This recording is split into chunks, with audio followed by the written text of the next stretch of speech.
Hello students, मैं विशाल गुप्ता आपका teacher. कैसे हो आप सब स्टूडेंट्स। इस वीडियो में मैं आपको क्लास 12 का जो हमारा सब्जेक्ट है इंडियन इकोनॉमिक डेवलपमेंट का, उसका chapter number 2 5 year plan in India उसको करवाने जा रहा हूँ। ये इसका पार्ट 1 है। इसको हम 2 वीडियोज़ में करेंगे, ठीक है बेटे। तो चलिए स्टार्ट करते हैं इसका पार्ट 1 इसकी इंट्रोडक्शन से। What is economic planning. तो ये चैप्टर स्टार्ट होता है इससे कि इकोनॉमिक प्लानिंग होती क्या है, तो इसीलिए हमने 5 ईयर प्लान्स को बनाया था।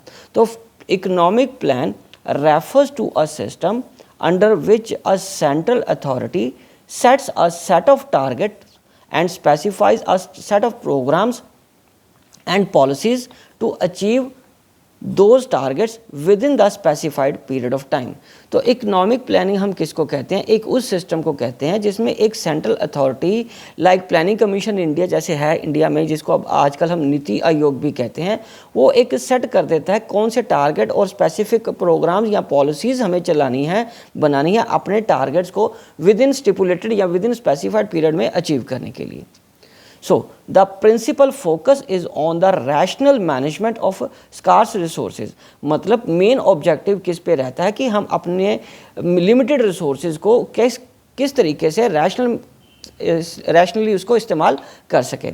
Implying utilisation of resources in accordance with the national priorities. और यूटिलाइजेशन ऑफ रिसोर्सेज इस तरीके से होना चाहिए कि नेशनल प्रायोरिटीज़ क्या हैं उसको सबसे पहले फोकस में रखना पड़ेगा। उसके बाद हम मीनिंग की बात करते हैं कि प्लानिंग कमीशन क्या अंडरस्टैंड करता है इकोनॉमिक प्लानिंग के बारे में। Economic planning means utilisation of country's resources in different development activities in accordance with the national priorities. ये तो फिर वही बात आ गई। तो चलिए अब हम आगे बढ़ते हैं। In India the idea of economic planning become a reality with the setting up of planning commission in 1950 में इंडिया में प्लानिंग कमीशन बनाया गया था under the chairmanship of Indian prime minister Jawaharlal Nehru. It is important to note that planning commission has been dissolve. ये dissolve हो गया और जनवरी 2015 में it was replaced by NITI Aayog. तो नीति आयोग बना दिया इसके नाम पे, इस जगह पे। The role of NITI Aayog is to suggest policies to accelerate the pace of GDP growth. और नीति आयोग का रोल क्या बनाया गया कि वो पॉलिसीज़ बनाएगा कि किस तरीके से हम जीडीपी ग्रोथ की रफ्तार को बढ़ा सकते हैं, ठीक है जी। In the Indian constitution reference to the economic and social planning exist in the concurrent list of the 7th plan schedule. तो इसका मतलब ये है कि हमारे इंडियन कॉन्स्टिट्यूशन में भी ये बताया गया है कि इकोनॉमिक एंड सोशल प्लानिंग जो एग्जिस्ट करती है वो कॉन्करेंट लिस्ट 7th स्केड्यूल में है। तो बच्चे ये बताना इसलिए ज़रूरी है क्योंकि ये आजकल MCQs में बहुत इंपॉर्टेंट क्वेश्चन बनता है। तो चलिए अब हम बात करते हैं 5 ईयर प्लान्स इन इंडिया में कैसे हम आगे बढ़े। So India adopted the model of 5 year plans as pioneered by the Soviet Union, जिसको कि आजकल हम रशिया कहते हैं। रशिया ने भी 5 ईयर प्लान्स अपनाया था अपनी सक्सेस के लिए, इकोनॉमिक सक्सेस के लिए। तो इंडिया ने भी वही मॉडल अपनाया। The first 5 year plan was introduced in 1951। ये इंपॉर्टेंट डेट्स हैं याद रखने वाली क्योंकि ये MCQs में आएंगी। लास्ट कब बना था? 2012 को। In between these years some annual plans were introduced. In these there are annual plans April 1966 to March 1969, ठीक है जी। और 1 एनुअल प्लान बना था। ये 3 एनुअल प्लान्स बने थे, ठीक है। 3 एनुअल प्लान कौन से थे? 1 अप्रैल 1966 से 31 मार्च 1969। और एक एनुअल प्लान बना था 1 अप्रैल 1990 से 31 मार्च 1992, ठीक है बच्चों। तो चलिए अब हम बढ़ते हैं। Different 5 year plans have different goals. हर 5 ईयर प्लान का अलग अलग गोल था। It's important to note that the plan document not only specify the objectives to be achieved. जो हमारा प्लान होता था उसका डॉक्यूमेंट था, उसमें कोई भी ये चीज़ ये ऐसे नहीं था कि सिर्फ ऑब्जेक्टिव को अचीव करना 5 ईयर प्लान में, but also what to be achieved in the long run. सिर्फ 5 ईयर के नहीं, वो लॉन्ग रन के प्रोस्पेक्टिव से भी बनाया जाता था। तो लॉन्ग रन प्लान को हम क्या कहते थे? Perspective plan. तो इसको हम क्या बोलते थे? Perspective plan. 5 ईयर में हमने किस तरीके से सक्सेस अचीव करनी है, क्या गोल अचीव करने हैं और उसका लंबे समय तक क्या फ़ायदा मिलता रहेगा हमें, इस नज़रिए से प्लान्स बनाए गए थे। तो अब हम बात करते हैं कि इंडिया में प्लानिंग की क्यों ज़रूरत पड़ी। Need for planning in India.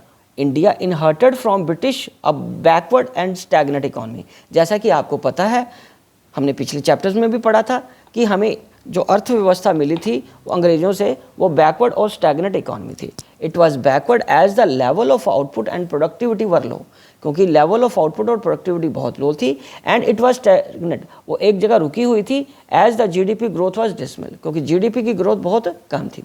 Such an economy couldn't be left to the market forces of supply and demand. इस तरीके की इकॉनमी को हम मार्केट फोर्सेज के सप्लाई और डिमांड की मार्केट फोर्सेज पे नहीं रख सकते थे। To trace its path of growth and development it needed a big push of investment supported by the government. ठीक है, और इसमें गवर्नमेंट की ज़रूरत थी, सपोर्ट की ज़रूरत थी इन्वेस्टमेंट करने के लिए। Hence the recourse of economic planning was adopted. इसलिए हमने इकोनॉमिक प्लानिंग पे आए। Economic system and planning in India, हम मतलब इकोनॉमिक सिस्टम क्या क्या होते हैं और प्लानिंग इन इंडिया कैसे, उसको कैसे हम एक इस तरीके से देखेंगे। तो planning in India was closely linked to the choice of economic system in India. Planning कैसे की गई, हमने अपने पहले इकोनॉमिक सिस्टम को अंडरस्टैंड करना पड़ा। इकोनॉमिक सिस्टम कौन से होते हैं, वो उसको हम बोलते हैं economic order of the country, which includes the system of production, the system of resource allocation, the system of distribution of goods and services in the economy. The systems have following consideration. इनकी ये आगे page पे मैं consideration बताने जा रहा हूँ आपको। तो ये रही इसकी कंसिडरेशंस। ठीक है जी, यहां से स्टार्ट हो रहा है। So the system of production क्या कहता है, how to produce, and system of resource allocation क्या कहता है, what to produce, and the system of distribution what people will get. Then these all are distributed in 3 types of economic system. Okay, these systems are differentiated from each other on the degree of freedom. ये degree of freedom के accordingly market forces में अपनाए जाते हैं। Market forces को देखते हुए when market forces are allowed to function freely, जब मार्केट फोर्सेज को हम अलाउ करते हैं फ्रीली इंटरवीन करने without intervention from the government, तो उसको हम कैपिटलिस्ट इकोनॉमी बोलते हैं। ठीक है, profit maximization is the main undercurrent of the production activity in such economy. और इस तरीके की इकोनॉमी में जो प्रॉफिट मैक्सिमाइजेशन ऑब्जेक्टिव होता है। उसके बाद when market forces are not freely operative and the government decides what to produce, how to produce and for whom to produce, उसको हम क्या बोलते हैं, socialist economy as set to be prevail. तो उस केस में हम कहते हैं कि सोशलिस्ट इकोनॉमी लगी हुई है। Maximization of social welfare is the undercurrent of the production activity in such an economy, right हो। और जब गवर्नमेंट और market forces together decide to what to produce, how to produce and for whom to produce, mixed economy is set to prevail. तो इस case में हम इसको क्या बोलते हैं, मिक्स्ड इकोनॉमी। तो maximization of profit and maximization of social welfare go hand in hand in such an economy. When 5-year plans were launched, India adopted the mixed economy. The features of these economies are as under. Capitalist economy. Capitalist economy, also called market economy or capitalism, is defined as one in which the means of production are owned by the individuals and the individuals are free to take their economic decisions. और इस case में जो economic producers होते हैं वो अपने decision खुद लेने में सक्षम होते हैं, उनको कहीं से कोई इंटरवेंशन नहीं होती। ठीक है, and guided by the principle of profit maximization, और उनके पास एक ही ऑब्जेक्टिव होता है प्रॉफिट मैक्सिमाइजेशन का। तो इसके फीचर्स क्या है बेटा, इसका फीचर है private ownership of means of production. दूसरा फीचर है means of production are used in such a manner that profit is maximized and only those goods are produced which can be sold at profit either in the domestic market or foreign market. उसके बाद fourth है distribution of goods among people happen in the on the basis of purchasing power, the ability to pay the goods and services, or the role of government is largely confined to the maintenance of law and order and defence of the country. और इस case में जो government का role है वो सिर्फ law and order को और डिफेंस को मेंटेन करने के लिए, इकोनॉमी चलाने के लिए नहीं है। और इसका main merit principal merit of this system is that it promotes self interest, profits are maximized and GDP growth is accelerated. उसके बाद demerit, the principal demerit of this system is that it ignores collective interest of the society. It produces only those goods which yield high profits, जो high profit yield करते हैं। Okay बच्चों, उसके बाद so poor sections of the society cannot afford it, और poor section of society इसको afford नहीं कर सकते। There is no growth without social justice, उसमें कोई भी social justice नहीं होती, मतलब social justice को फोकस नहीं किया जाता।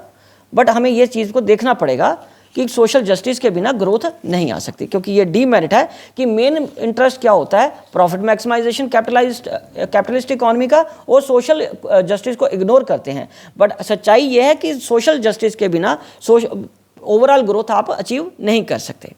अब हम आगे बात करेंगे सोशलिस्ट इकोनॉमी की। और socialist economy is one in which there is a social ownership of means of production and economic decisions are taken by some central authority of the government with a view to maximize social welfare। और social welfare को देखते हुए ही ये किया जाता है। Government plan करती है प्रोडक्शन को। It is assumed that government knows what is the best for the country, और गवर्नमेंट जानती है कि क्या कंट्री के लिए ज़रूरी है। So individual desires are not given priority, इसलिए एक व्यक्ति की या इंडिविजुअल लोगों की जो डिज़ायर्स हैं उसको प्रायोरिटी नहीं देती, ओवरऑल सोशल वेलफेयर की तरफ फोकस होता है। और फीचर्स क्या है इसके बेटे, means of productions are collectively owned by the society as whole, means of productions are used in such a manner that social welfare is maximized, there is a direct participation of the government in the process of production and role of the government is not merely confined to law and order and defence. और यहाँ पे जो government का role है वो सिर्फ law and order and defence पे नहीं रहता, प्रोडक्शन एक्टिविटीज़ मतलब इकोनॉमिक एक्टिविटीज़ पे भी बना रहता है। ठीक है बच्चों, तो अब इसके मेरिट की बात करेंगे सोशलिस्ट इकोनॉमी के। It achieves equality in the distribution of income, growth process become inclusive and based on the principle of social justice. और इसका डीमेरिट क्या बेटे, principal demerit is that GDP growth remains a slow process. This is because production is not directed by the principle of profit maximization. Instead, it is directed by the principle of equity and justice. It is owing to the demerit that elsewhere erstwhile socialist economies like Soviet Union, जिसको कि आजकल Russia बोलते हैं, and China had to switch over to market economy from the controlled economy. इसकी इसी limitation की वजह से, क्योंकि जब तक प्रॉफिट नहीं होगा आप आगे ग्रोथ नहीं कर पाओगे। दोनों चीज़ें एक साथ चलनी चाहिए, profit maximization and social welfare. Social welfare भी गवर्नमेंट कहाँ से करेगी जब उसको प्रॉफिट ही नहीं होगा, टैक्सेस भी नहीं आएंगे। ठीक है, तो इसीलिए जो सोशलिस्ट इकॉनमी थी लाइक सोवियत यूनियन और चाइना ने, उन्होंने भी अब कंट्रोल्ड इकॉनमी से शिफ्ट होकर मार्केट इकॉनमी में चले गए हैं। कंट्रोल इकॉनमी सोशलिस्ट इकॉनमी को ही बोलते हैं। और अब है आगे मिक्स्ड इकोनॉमी, जो कि इंडिया का इकोनॉमिक सिस्टम है। A mixed economy is one in which there is a private as well as public ownership of means of production. दोनों को एग्जिस्ट करते हैं। Production decisions are governed largely by the principle of profit maximization but not without checks and balances of social justice. और checks and balances of social justice के बिना ये possible नहीं है profit maximisation भी। उसके बाद इसके फीचर्स क्या है, means of productions are owned by private entrepreneurs as well as government entrepreneurs. In the private sector, production decisions are governed by the principle of profit maximization, while in the public sector, social welfare rules the roost. ठीक है, main focus maximization of profit पे होता है, but public sector किस पे focus करती है, social welfare पे। प्राइवेट सेक्टर का ध्यान प्रॉफिट मैक्सिमाइजेशन पे रहता है। और both private and public sector plays significant role in the process of production. और दोनों का सेम रोल है, सेम तरीके से वो ग्रोथ ऑफ एंड डेवलपमेंट के प्रोसेस में लगे हैं, प्रोडक्शन करने के फॉर्म में। merits, the principal merit of mixed economy that it combines the merit of capitalist and socialist economy. On the other hand, GDP growth is encouraged because private entrepreneurs are free to focus on profit maximization. On the other hand, social justice or equality is promoted because the government sector places high priority on the maximization of social welfare. जो government sector होता है वो priority किसको देता है, maximization of social welfare को, क्योंकि उनको सोशल जस्टिस करनी होती है। और जो प्राइवेट सेक्टर है वो किस पे फोकस करता है, प्रॉफिट मैक्सिमाइजेशन। ठीक है बच्चों। और उसके बाद इसका डीमेरिट क्या है, the principal demerit of the is that government sector is often inflicted with the corruption leading to low level of efficiency and productivity. इसका मेन ड्रॉबैक या डीमेरिट ये है कि गवर्नमेंट सेक्टर है वो ज़्यादातर करप्शन पे करप्ट हो जाता है सिस्टम ये, क्योंकि उन पे डिपेंडेबिलिटी बढ़ जाती है और उससे क्या होता है, एफिशिएंसी और प्रोडक्टिविटी लो हो जाती है। It's owing to this demerit that mixed economies like India are gradually opting for privatization to public enterprises. इसके इस डिमेरिट्स को देखते हुए इंडिया जैसी इकोनॉमी पब्लिक सेक्टर की जगह अब किसको इंपॉर्टेंस ज़्यादा दे रही है? प्राइवेट सेक्टर को। ठीक है बच्चों, तो स्टूडेंट्स ये टॉपिक यहीं पे कंप्लीट होता था। इसमें इकोनॉमिक प्लानिंग के अलावा ये जो 3 सिस्टम्स हमने अंडरस्टैंड करे हैं ये बिल्कुल नए नहीं है आपके लिए। ये आप पिछली क्लास में भी 11 में क्लास में भी पढ़ के आए हो अच्छी तरीके से। तो एक तरह का आपके लिए ये वीडियो रिवीजन के फॉर्म में रहेगी। ओके जी, कोर्स का पार्ट तो नो डाउट प्लस 2 का है ही है, और बाकी इसका टॉपिक जो है हम अगली वीडियो में कंक्लूड करेंगे। ओके जी, इसी के साथ मैं ये वीडियो भी यहीं कंप्लीट करता हूँ। आई होप कि आपको अच्छे से समझ आ गया होगा। आप इसी तरह मेरे चैनल को सब्सक्राइब करके वीडियोस देखते रहिए और अपना कोर्स कंप्लीट करते रहिए। Wishing you good luck.